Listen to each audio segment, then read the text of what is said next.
제가 신명기 28장 12절로 14절 오늘의 말씀 맨 하단 중간쯤에 나와 있습니다. 제가 읽겠습니다. 여호와께서 너를 위하여 하늘의 아름다운 보고를 여시사 내 땅에 때를 따라 비를 내리시고 내 손으로 하는 모든 일에 복을 주시리니 내가 많은 민족에게 꾸어 줄지라도 너는 꾸지 아니할 것이요 여호와께서 너를 머리가 되고 꼬리가 되지 않게 하시며 위에만 있고 아래에 있지 않게 하시리니 오직 너는 내가 오늘 내게 명령하는 내 하나님 여호와의 명령을 듣고 지켜 행하며 내가 오늘 너희에게 명령하는 그 말씀을 떠나 좌로나 우로나 치우치지 아니하고 다른 신을 따라 섬기지 아니하면 이와 같으리라. 아멘. 여러분 반갑습니다. 오늘 저희 교회 처음 오신 분들 많이 계셔서 너무 감사하고 어려운 발걸음 하셨습니다. 저에게 오셔서 또 2주째, 3주째 예배 드리시는 분도 계시지만 사실은 교회가 늘 문이 열려져 있고 누구나 들어오십시오 라고는 말하고 있지만 저 문턱 넘는 게 정말 어렵더라고요. 어렵고 또 문턱 넘기까지가 여러분이 많은 고민, 또 갈등, 또 귀찮음, 식구들이 하도 한 번만 오라고 하도 그래가지고 맞지 못해서 오신 분들도 계시기도 하고 뭐 여러 가지 이유는 다 다르겠지만 그래도 여러분이 용기를 내어서 오늘 이곳에 함께 오셔서 자리해 주신 것 진심으로 감사를 드립니다. 함께 오셔서 처음 예배라는 것, 예배를 드린다라는 것을 처음 하시는 분도 계실 것 같아요. 여러분의 표정을 보니까. 그리고 또 그 전에 예배를 다니고 교회를 다니셔서 예배를 잘 드리시는 분들도 계실 것 같고 근데 내 집이 아닌 곳에서 뭔가를 한다는 게 참 서먹서먹하거든요. 불편하고 조금 불편한 거 좀 긴장을 푸시고 오늘은 제가 이제 기존에 있는 우리 성도님들에게 설교하는 시간보다는 우리 오늘 초대해서 오신 여러분들과 함께 행복이란 무엇인가에 대해서 함께 말씀을 나누면서 그 다음 여러분들을 왜 초대했는지를 또 어떤 취지를 가지고 여러분들에게 뭘 얘기하는지를 한번 들어봤으면 좋겠습니다. 우리 앞에 있는 친구들 보니까 우리 수험생들도 있는 것 같아요. 힘든 거 잘 끝나고 친구들 따라서 온 것 너무나 반갑고 고맙습니다. 미리 광고를 좀 하면 저희가 정성껏 우리가 이렇게 장식을 하거나 이런 것보다는 식사 준비를 잘 했습니다. 그리고 조그만 선물도 준비했으니까 꼭 한 번도 그냥 가지 마시고 우리 저 뒤에 예배 후에 방으로 가시면 식사 준비를 열심히 하고 계시니까 꼭 식사하시고 또 교회에서 준비한 조그만 케이크도 하나씩 꼭 받아 가시기를 부탁을 드리겠습니다. 여러분 행복하십니까? 한번 이렇게 저를 보시고 표정을 보면 제가 대충 이렇게 제가 다 여러분들을 다 깃들러 보진 않지만 느낄 수 있어요. 여러분 지금 행복하십니까? 예, 아멘 하시는 분도 계시고 제가 어저께 우리 앞에 찬양 인도한 집사님이 결혼식 이제 아드님 결혼을 시켰는데 제가 주례를 봤어요. 주례하면서 그 주례할 때 전했던 내용이 오늘 이 설교의 내용이었어요. 행복에 대한 이야기였어요. 근데 어제는 그 결혼식장이 긴지 잘 몰랐어요. 근데 조명이 깜깜하니까 뒤에 있는 분들이 안 보여가지고 제가 그냥 하고 싶은 얘기 다 하고 내려왔는데 오늘은 이제 불이 다 켜져서 여러분의 표정을 보니까 더 좋은 것 같아요. 더 좋고 여러분과 함께 행복이 무엇일까? 우리는 모두가 이 땅에 살면서 행복하기를 원하는데 정말 원하는 것하고 내가 원하는 것을 얻기까지 내가 그 길을 바르게 가고 있는지에 대한 고민을 우리가 하고 있는지 사람들은 내가 정말 원하는 게 있는데 이 원하는 것을 얻겠다고 하는 노력 그러한 수고보다는 원하는 건 따르고 내 삶은 따르고 내가 원래 이래 이거 해도 안 돼 우리나라는 다 모든 게 다 불합리하고 문제가 많아서 나랑은 상관이 없어 이렇게 자포자기한 사람들이 생각보다 많더라고요. 근데 또 눈을 조금 다르게 보면 우리보다 훨씬 더 여건이 열악하고 힘든 사람인데도 불구하고 너무 행복하게 사는 사람이 있어요. 자기가 갖고 있는 게 부족하지만 똑같은 이 대한민국에 살면서도 누군가는 끊임없이 불평하고 안 된다, 어렵다, 뭐 이게 나라냐라고 하는 사람이 있는가 하면 여전히 그 속에서 감사를 찾고 누군가에게 나누어 주고 행복해하는 사람이 있더라는 거죠. 그래서 우리가 환경에 대한 것을 바라보기보다는 그래 이 시간만큼 내가 정말 원하는 게 뭘까? 모든 사람은 공통적으로 원하는 게 정말 행복하기를 원한다 그러더라고요. 정말 행복했으면 좋겠습니다. 근데 그 원하는 것을 하려고 하다 보니까 주변의 것들이 너무나 많이 힘든 게 너무 많아요. 제가 경험한 제 삶의 짧은 경험으로 보니까 저는 목사이지만 행복의 조건 중에 가장 하나가 잘 살아야 되겠더라고요. 여러분 그렇지 않습니까? 내가 막 너무 가난한데, 내가 너무 아픈데, 내가 모든 게 자녀들이 막 속색이고 막 문제가 너무 많은데 행복합니다. 그거는 정말 이렇게 경제 돌을 많이 닦아가지고 이만큼 경제 올라가지 않고서는 이게 결코 쉽지 않더라고요. 목사인 저도 조금 어려움을 겪어봤거든요. 목사니까 헌신을 했고 순교할 가고 순교는 할 수 있겠더라고요. 가서 예수님에서 죽는 거는 가능할 텐데 어려운 가운데 가족들과 함께 그것을 견디고 이겨나간다는 게 이게 보통 어렵지 않더라고요. 제가 어려움을 겪으면서 설교에 대한 주제도 조금 바뀌었어요, 방향이.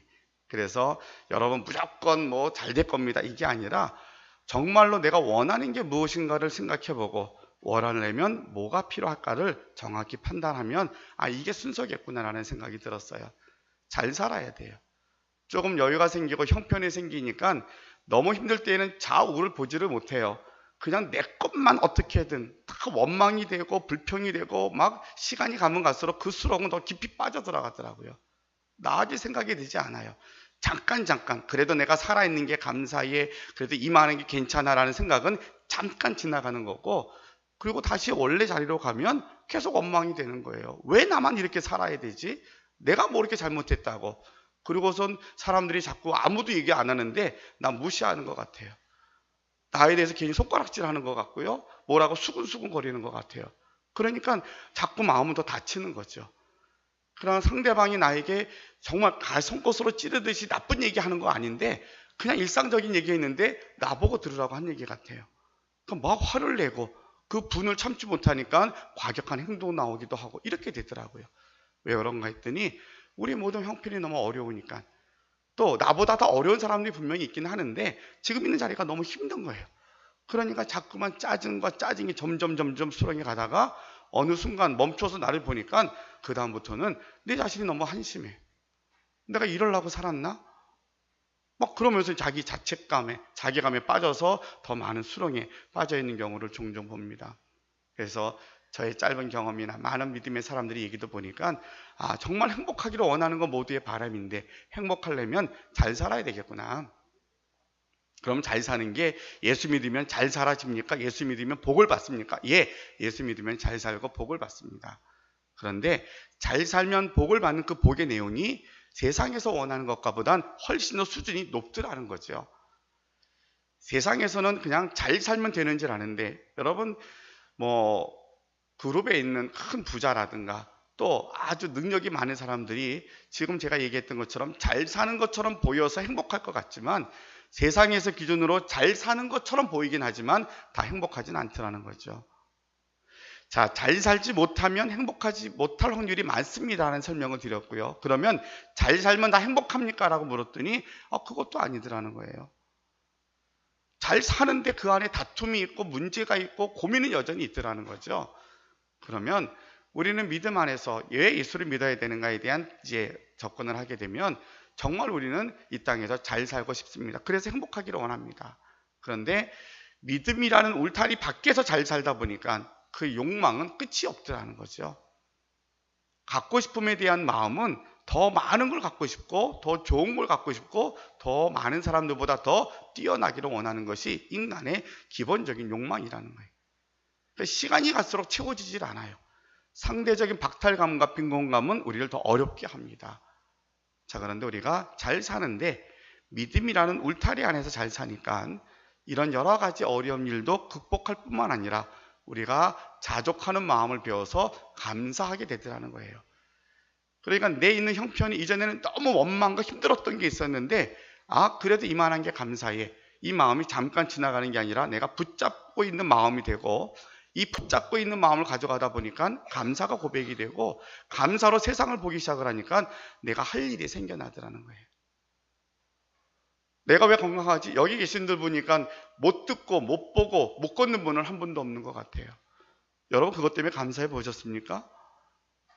내가 볼 수 있다고 하는 거에 대해서, 내가 들을 수 있다고 하는 거에 대해서, 내가 걸어서 이곳에 와서 이렇게 앉아 있을 수 있다고 하는 것, 1시간 동안 못 앉아 있어 누워 있는 분이 계시거든요. 너무 힘들어서 내가 아무것도 못해서 어쩔 수 없는 사람들이 지금도 병원에 너무 많거든요. 그러니까 우리는 일상적인 거에 대해서 너무나 당연시 여긴다는 거예요. 누군가는 당연해서 그렇게 누워 있지 않아요. 누군가는 그가 죄를 지어서 그렇게 아프지 않는다는 거예요.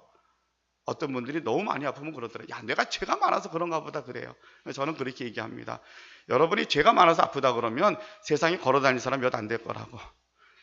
세상에 죄지된 사람은 정말 많거든요. 아파서 아픈 것보다는 우리가 부주의한 것도 있지만 우리 믿음은 그렇게 이야기를 해요. 우리 아픔을 통해서 더 하나님을 가까이 가게 되고 그 믿음이 우리를 건강으로 회복할 뿐만 아니라 더 큰 어떠한 축복의 자리를 우리로 옮겨놓더라, 이렇게 이야기를 합니다. 자, 그러니까 행복하기 원하는 우리의 마음을 우리가 함께 생각해 봤어요. 행복하려 했더니 잘 살아야 되더라. 근데 세상적으로 믿음의 울타리 밖에서 잘 사는 거 보니까 거기에는 욕망을 따라 살다 보니까 거기에는 끝이 없더라. 그래서 더 잘 살면 잘 살아갈수록 더 치열하게 살더라는 거예요. 우리가 이제 회사 직장을 다니더라도 대기업을 이렇게 많이 얘기하잖아요. 치열하게 일하고 나면 정년퇴직에 가면 그 다음은 어떻게 할 거예요? 어제도 잠깐 매스컴에서 방송에서 보니까 120세대가 곧 다가온다 그래요. 여러분들은 원하지 않든 120세까지 사셔야 돼요. 근데 고민은 준비가 안 됐다는 거거든요. 준비가 안 됐는데 어떻게 할 거냐? 120세까지 사는데. 세상의 방법대로 정말 잘 나가고 열심히 해서 출세하고 다 했는데 빨리 퇴직해야 돼요. 40세 중반에 퇴직하고 나면 그 다음에 50년, 60년은 어떻게 살 거예요? 그 전까지는 배우느라고 20년을 살았는데, 그리고 열심히 직장생활 20년 했는데, 그리고 그게 끝이라면 어떻게 살 거예요? 세상의 논리거든요. 갈수록 4차 산업이 되면 720만 개 직장이 없어진다 그래요. 그리고 한 200만 개가 새로 생긴대요. 그 다음은 어떻게 갈 거예요? 세상은 그렇게 빠르게 지나가는데 이게 감사한 일인지 아닌지 모르지만 선진국이나 우리나라는 중간에 껴있는 것 같아요. 지금 선진국의 같은 경우는 이미 많이 앞서갔더라고요. 그 세계에 대해서. 근데 우리는 막 따라가는데, 필리핀의 얘기를 잠깐 보니까 거기에서 참치 잡는 아이들 얘기가 나왔는데, 얘네들은 슬픔 금지라는 타이틀로 다큐멘터리를 찍었어요. 슬픔 금지. 지금 우리가 보면 너무 가난하고 너무 좀 답답해요, 사는 게. 근데 너무 밝아요, 애들이. 그 젊은 아이들이 25살인데 참치 경력 15년 막 그래요. 몇 살부터 참치를 잡은 거예요, 바다에 나가서. 40일 동안 바다에 떠 있으면서 참치를 잡는데 한 마리도 못 잡고 와요. 그리고 생선 잡은 거 말린 거 가지고 와서 식구들한테 그걸 주고, 그러고서는 그들이 다 밝게 웃어요. 왜 그렇게 웃냐 그랬더니 우리는 슬픔 금지라는 거예요. 슬퍼한다고 뭐 나아지는 게 있냐는 거예요. 그 사람들에게는 4차 산업이라는 게 지금 너무 먼 이야기인 거죠. 근데 우리는 중간에 껴있는 것 같아요. 앞서가 있는 선진국도 아니고 그렇게 가난한 나라도 아니에요. 그러다 보니까 고민이 더 많아요. 더 많이 안다는 것이 우리에게 갈등이 되어지기도 하는데, 자, 그러면 우리가 어떻게 하면 잘 살아서 믿음이라는 울타리 안에서 이것을 누리고 살 수 있을까? 우리가 함께 읽었던 성경 말씀으로 한번 돌아갑니다. 여러분 주보를 한번 같이 볼게요. 신명기 28장 12절로 14절입니다. 같이 읽어봅니다. 시작. 여호와께서 너를 위하여 하늘의 아름다운 보고를 여시사 내 땅에 때를 따라 비를 내리시고 내 손으로 하는 모든 일에 복을 주시리니 내가 많은 민족에게 구워줄지라도 너는 꾸지 아니할 것이요 여호와께서 너를 머리가 되고 꼬리가 되지 않게 하시며 위에만 있고 아래에 있지 않게 하시리니 오직 너는 내가 오늘 내게 명령하는 내 하나님 여호와의 명령을 듣고 지켜 행하며 내가 오늘 너에게 명령하는 그 말씀을 떠나 좌로나 우로나 치우치지 아니하고 다른 신을 따라 섬기지 아니하면 이와 같으리라. 그 위에 복이라는 내용들을 담아놨는데 정말 이렇게만 될 수 있다라면 그건 완전 대박이에요. 그죠? 거기 뭐라고 되어 있냐면 하늘의 아름다운 보고를 여시사 내 땅에 때를 따라 비를 내리시고 내 손으로 하는 모든 일에 복을 주시리니, 저는 이 말씀이 참 좋아요. 내가 수고한 대로 복을 받을 수 있다라면 복 받을 못할 사람이 누가 있어요? 근데 내가 아무리 수고해도 이게 내게 복으로 오지 않는 게 우리 사회이거든요. 그래서 억울한 거거든요. 근데 성경은 내가 수고하는 대로 복을 받을 것이라는 거예요. 그러면서 내가 많은 민족에게 구워줄지라도 너는 굳지 않을 것이다. 이게 얼마나 큰 축복인지. 우리 대한민국이 구제받았던 나라에서 구제하는 나라로 바뀐 지가 얼마 안 된 거 여러분 아십니까? 근데 지구상에 유일하게 구제받았던 나라가 구제하는 나라로 바뀌어진 나라는 대한민국밖에 없어요. 여러분들은 우리 할아버지, 할머니들이 어떤 험악한 세월을 살면서 우리에게 이 좋은 환경을 물려준 것에 대한 고마움을 우리는 기억해야 돼요. 이 복이 성경이 나와 있는 복이라는 거예요. 너희 민족으로 하여금 구워줄지라도 꾸지 않게 할 것이다. 우리 가족도, 우리 자녀들이 그렇게 됐으면 좋겠잖아요. 정말 대골 같은 집에서 살지 않더라도 꾸지 않고 살았으면 좋겠습니다. 그게 우리 어른들, 아마 여러분들의 마음일 것 같아요. 왜냐하면 힘들게 살았거든요. 생각지 않았던 일들이 너무 많이 생겨요. 이 돈이라는 것이 늘 쌓아놓고 사는 것 같아도 한번 사고가 터지면 이게 자꾸 새 나가면 감당이 되지 않아요. 그렇게 인생을 살아오다 보니까 자녀들을 다 키우고 나서 부모들의 마음에 우리 애들이 정말로 대골 같은 집에 사는 건 내가 거기까지 말하지 않지만 일생을 살면서 누구에게 좀 돈을 빌려달라고 그렇게 안 했으면 좋겠다 하는 게 우리 부모의 심정인 것 같아요. 저희 마음이기도 하고요. 성경이 그런 복을 주신다는 거예요. 너희 민족으로 하여금 구워질지라도 너는 꾸지 아니할 것이다. 여호와께서 너로 머리가 되고 꼬리가 되지 않게 할 것이다. 어디를 가든지 너로 하여금 모든 사람들을 다 다스리고 너를 통해서 우리 자녀들, 우리를 통하여서 축복의 통로가 되게 할 것이라는 것이 성경이 약속한 복의 내용이에요. 여러분, 이 복을 받으면 행복하지 않겠습니까? 이 복이 우리에게 있다라면 이거면 충분히 행복할 것 같아. 이 복을 성경이 우리에게 주시겠다고 약속하셨어요. 근데 우리가 이제 신앙을 배울 때에 가끔 예수를 믿는다, 교회 가서 예배를 드린다 그러면 하나님께 뭘 많이 해드리는 것처럼 생각을 해요. 그런데 그게 아니라 하나님이 우리에게 이 말씀을 주시면서 이 복을 받을 수 있는 가장 기본적인 것을 알려주고 계시는데 이것은 우리를 사는 길이라고 알려주시더라고요. 우리를 사는 길, 너희가 원하는 복을 받아서 누리는 길이 무엇이냐면 이어서 성경은 이렇게 말합니다. 너는 내가 오늘 네게 명령한 내 하나님 여호와의 명령을 듣고 지켜 행하며 내가 오늘 너에게 명령하는 그 말씀을 떠나 좌로나 우로나 치우치지 아니하고 다른 신을 따라 섬기지 아니하면 이와 같으리라. 이 얘기는 뭐냐면 이 복은 누가 주는 줄 아느냐? 우주 만물을 창조하신 창조주 하나님이 너희에게 주는 거야. 너희가 그 하나님을 기억하고 그 하나님을 경외하면 너희는 이 복의 주인공이 될 거야 라고 오늘 성경이 알려주는 겁니다. 그래서 주보 여러분 맨 위에 올라옵니다. 오늘의 말씀 맨 위에 보면 잠언서 9장 10절의 말씀이 있어요. 한번 같이 읽어봅니다. 시작. 여호와를 경외하는 것이 지혜의 근본이요 거룩하신 자를 아는 것이 명철이니라. 밑에 있는 거 10편 11편 10절이라 그럽니다. 한 번 더 읽어봅니다. 시작. 여호와를 경외함이 지혜의 근본이라. 그의 계명을 지키는 자는 다 훌륭한 지각을 가진 자이니 여호와를 찬양함이 영원히 계속되리로다. 아멘. 예, 모두가 다 진리를 알으면, 진리를 깨달으면 우리 일생의 모든 것이 내가 생명이 끝나도 괜찮다라고 말한 철학자가 있는 것처럼 우리 인생의 모두의 고민은 진리가 무엇인지를 찾으며 우리가 일생을 삽니다. 그러면서 진정한 이 땅의 지혜가 무엇일까라고 찾고 있는데 성경의 지혜자, 여러분 잠언서는 여러분이 잘 아는 솔로몬이라고 하는 임금이 쓴 책이에요. 역사상에 가장 지혜로운 임금 중에 한 사람이 솔로몬이에요. 왜 솔로몬이 지혜로우냐면 솔로몬만큼 부귀영화를 누린 사람이 없거든요. 역사의 기록에 보면 너무나 많은 부귀영화를 다 누렸어요. 그래서 솔로몬이 썼던 모든 그 식생활에 썼던 것들 금이 아닌 게 없을 정도라고 말할 정도로 너무나 많이 풍족했던 사람이에요.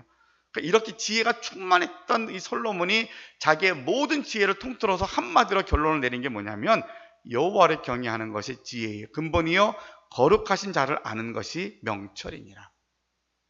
하나님을 아는 것, 하나님을 경외하는 것이 지혜의 근본이고 우리가 이 땅에 사는 가장 중요한 이유라고 설명을 해줍니다. 자, 그러면 여호와를 경외하는 것 또 그를 아는 것은 어떤 것일까라고 말할 때 제가 어저께 주례하면서 우리 신랑 신부에게 권면하고 모든 하객들에게 이야기했던 거예요. 쉽습니다. 여호와를 경외하는 것은 일요일에 여러분들처럼 교회에 와서 예배 드리는 거예요. 아주 단순하죠. 어렵지 않잖아요. 그것만 하면 됩니까? 그것만 하면 돼요. 오늘처럼 여러분이 다음 주에도 또 오시면 돼요. 그러면 이제 그것이 쌓여서 이제 내가 이 복을 받는 거예요. 그래? 내가 정말 원하는 게 행복인데, 이렇게 쉬운 길이 있었어? 쉽다니까요. 어렵지 않아요. 근데 어렸을 때부터 하면 이게 몸이 배워서 자동적으로 그게 돼요. 저도 이제 모태신앙이라 어렸을 때부터 엄마 뱃속에서부터 자랐으니까 교회 오는 게 어렵지 않아요. 내 집 같아요, 저는 사실은. 그러니까 이게 자연스럽게 자동으로 되어 있어서 성경을 안 알고 사니까 너무나 편안해요. 근데 편안함은 제가 처음 설교 초기에 말씀드렸던 것처럼 어려움이 없던 게 아니었어요. 너무 힘드니까 기도라는 것도 안 되더라고요. 기가 막히면 기도도 안 되고요. 그런 시간도 있었어요. 길진 않았지만. 그러니까 우리가 생각할 때에는 하나님께 복을 받는다, 이 땅에서 잘 된다, 행복하는 것이 잘 되는 것인데, 이 잘 되는 것은 어려움이 없는 것이 아니라는 거예요. 어려움이 있는데 어려움을 통해서 이겨나가면서 얻어지는 행복, 기쁨이 더 크더라는 거죠. 주례를 맡아서 신랑 신부가 인사를 왔어요. 제가 설명을 쭉 해줬어요. 왜 목사에게 주례를 받아야 되는지를. 혹시 여기 젊은이들한테 제가 꼭 부탁을 드립니다. 여러분, 요새는 감동이 있는 결혼식 아니면 뭔가 좀 이벤트가 있는 결혼식을 많이 좋아해요. 제가 몇 번 얘기해서 들으신 분도 계시는데 요새는 결혼식장이 천장이 열리는 결혼식장이 있어요. 가보셨습니까? 천장이 쫙 열려요. 그래서 풍선을 띄우기도 합니다. 너무 감동적이었어요. 근데 그 결혼식을 서약을 받는데 이 서약을 받은 사람이 결혼한 사람들을 책임질 수 있을까 하는 물음이 생겨요. 어떻게 책임을 져요? 누구의 이름? 근데 목사님은 책임을 집니까? 목사는 하나님으로부터 권한을 위임받았다라고 설명해요. 제가 두 사람을 책임지는 게 아니라 하나님께 위임받은 자로서 그들을 서약을 받고 축복해 주는 거예요.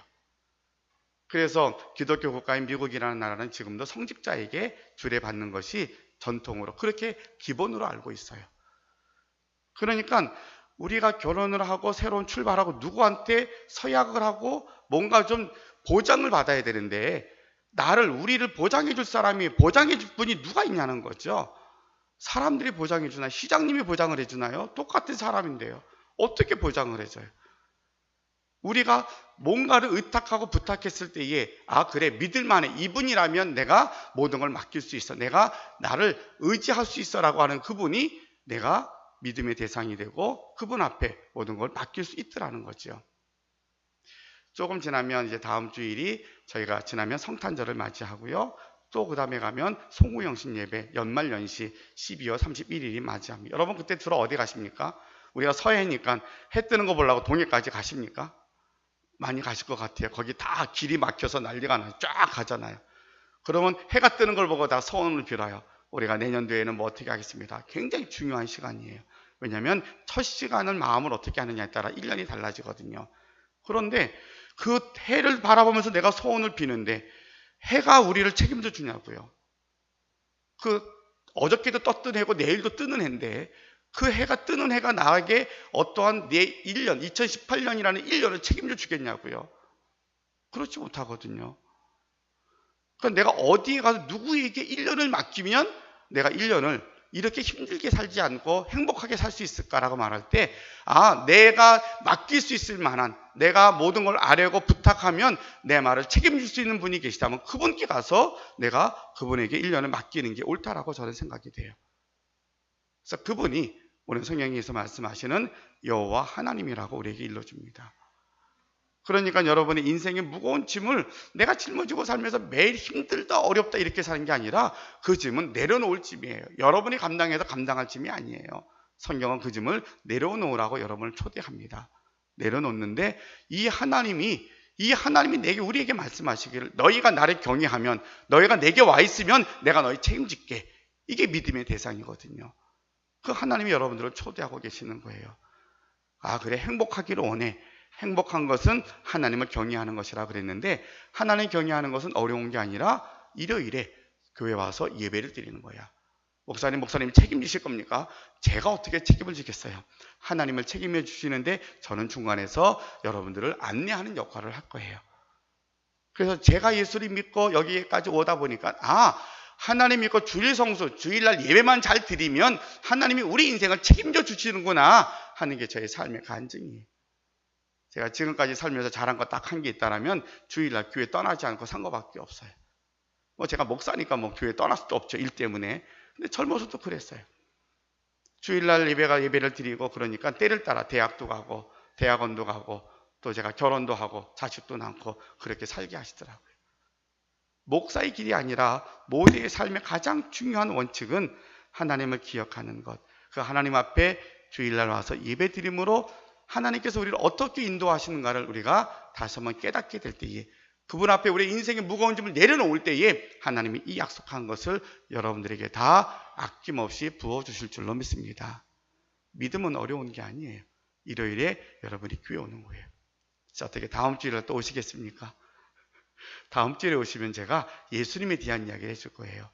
그래? 교회 오면 무슨 얘기 듣지? 누구 얘기 듣지? 아, 예수님에 대한 이야기 듣는 거구나. 구원자에 대한 얘기를 듣는 거구나. 그렇게 우리가 말씀을 들을 거예요. 그렇게 해서 그래, 너무 어렵게 생각하지 말자. 그냥 일요일 날 되면 그냥 교회 오자. 와서 주무셔도 괜찮아요. 우리 아이들 제가 있으면 막 떠들고 괜찮다 그래요. 와서 앉아있는 게 너무 귀해요. 산만하게 있기만 하면 돼요. 여러분 아무것도 안 해도 괜찮으니까 주일날 되면, 일요일만 되면 11시가 되면 교회 가자. 그냥 와서 오는 거예요. 제가 너무 아픈 분은, 입원한 분들은 어쩔 수 없지만 기어서라도 교회 오라 그래요. 그게 사는 길이라고.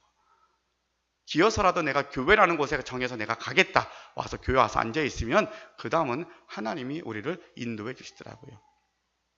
제가 알고 지낸 분들의 이야기를 마지막으로 드리고 이제 설교를 마칠게요. 한 30년 동안 같이 제가 알고 지내는 기도하는 모임이 계셔요.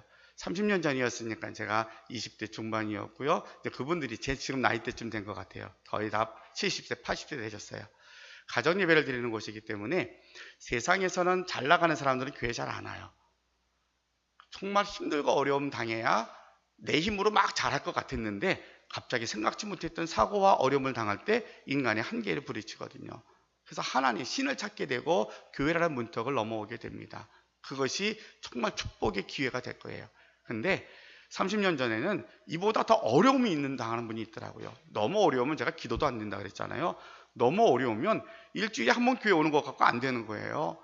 그래서 그 당시에는 매일 예배 드렸던 가정재단이라는 게 있었어요. 저희 집에서 예배를 드렸는데 이분들은 매일 예배를 안 드리면 좀 어떻게 될 것 같은 사람이 너무 어려운 거예요. 막 병에 걸려도 너무 큰 병에 걸려 있고 집이 무너져도 완전히 다 매일 한강에 가야만 되는 그런 상황에 계신 분들이에요. 너무 어려우니까 매일 예배를 드리고 그러면서 조금씩 회복이 되어서 지금까지 그분들이 이렇게 살아와요. 그러면 지금쯤 됐으면 예수님 믿고 그랬으면 30년 믿었으면 다 부자가 되고 크게 뭔가 성공했을 것 같잖아요. 근데 그렇지 않아요. 여전히 그들의 삶 속에서는 가난이 있고 자녀들이 아프기도 하고 힘이 들기도 해요. 한 달에 한 번씩 제가 가서 그들과 함께 이야기를 하고 예배를 인도합니다. 문득 그런 생각이 들더라고요. 여러분 행복하시냐고. 그때 그분이 다들 행복하시더라는 거예요. 뭐가 그렇게 행복해? 지금도 하나도 나아지지 않았잖아요. 친척들 만나면 친척들이 맨날 흉보지 않냐고. 예수 그렇게 믿었으면 뭔가 좀 달라지는 게 있어야지 흉보지 않냐고. 그런 얘기해요. 근데 괜찮다는 거예요. 오라 그랬더니 나이가 들면서 생각나는 게 하나 있대요. 나이가 들면서 나를 오라고 하는 데는 없는데 갈 데가 있다고. 오라고 하는 데는 없는데 나는 내가 갈 때 내가 교회가 있고 내가 여기 예배 드리는 곳이 있고 내가 기도원에 가니까 너무 좋다는 거예요.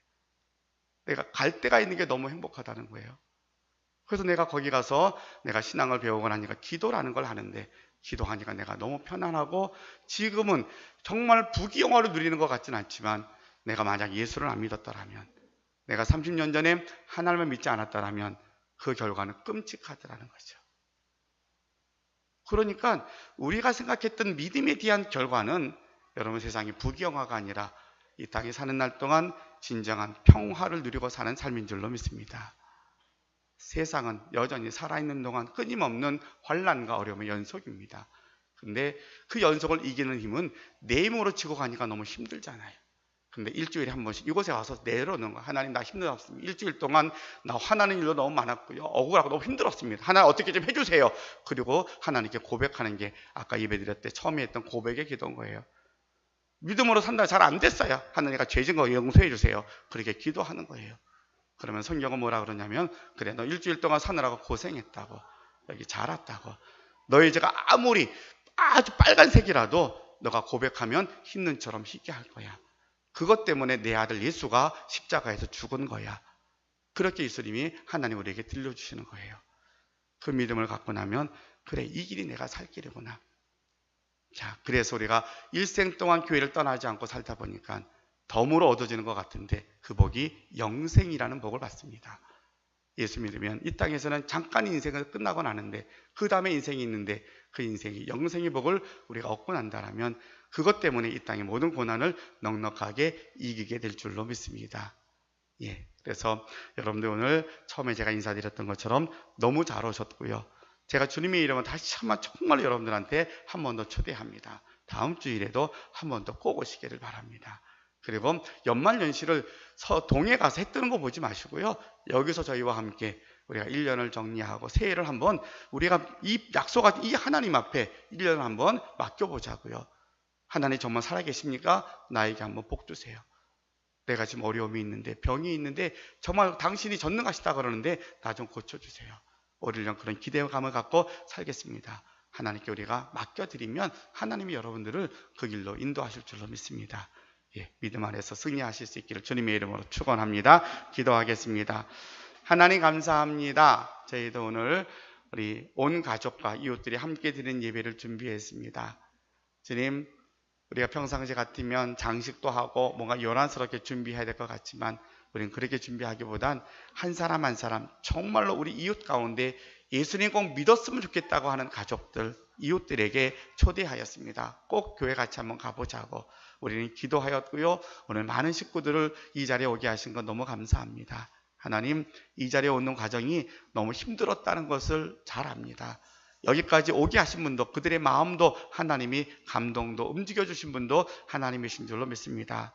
부족한 종은 그저 제가 받은 은혜 또 제게 주신 마음을 우리 모든 분들에게 전했습니다. 저들의 마음을 움직이시는 분은 하나님이십니다. 정말 내가 이 땅에 살면서 원하는 게 무엇인가를 다시 한번 분명하게 보게 하여 주옵시고 내 환경이 너무 힘들다고 뒷걸음질 치거나 수렁에 빠진 상태로 나는 원래 이렇게 살다 말 거야 이렇게 있을 것이 아니라 이 자리가 하나님이 나를 살리게끔 나로 하여금 다시 한번 내 인생에 행복하게 살 수 있는 그 자리와 그 기회를 주셨구나 깨닫게 하시고 다시 한번 이 내미는 손을 붙잡고 다시 성전에 나와서 저들의 삶의 구원도 얻고 이 땅에서 행복을 누리고 살아가는 온 가족들이 되게 하여 주옵소서. 예수님의 이름으로 기도합니다. 아멘.